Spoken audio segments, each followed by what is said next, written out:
Squid Game Season 2 just ended, and here are my initial thoughts on the show. While not as good as the first season, I do believe they do a better job of showing the ideology of what Squid Game is in this recent season. The reason I say that is because the stakes are even higher, especially for the main character. He's not just fighting in the games, he's also fighting to stop the games at the exact same time, meaning double the issues and double the problems. As for the different characters, I believe the majority of them were kind of likable. In comparison to Season 1, I would say they're kind of the same. Just like the first season, we had a majority of characters that we really liked, and the majority of characters that we really hated. That being people like Thanos, his lackey, the old man, and a few others. As for story, knowing it's not done just yet, I think they're going in the right direction. As of recently, it was confirmed that Squid Game Season 3 will be happening in July of this year, meaning the story is nowhere close to being over. And with new characters similar to this and possibly others, we don't know what we're gonna get. And the one thing I love that Squid Games 2 is able to do is, even though we've seen the games happen before and there's a few new games here and there, it still holds the same impact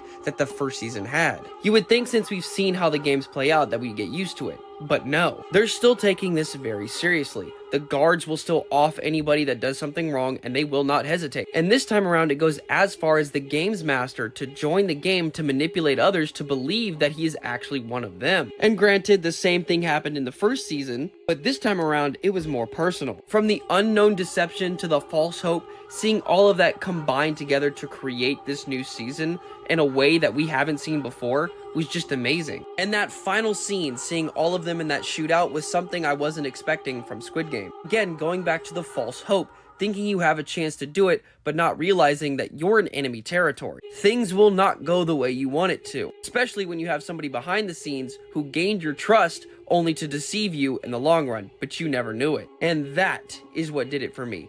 Perfect all the way around the board. I can't wait to see what Season 3 has in store.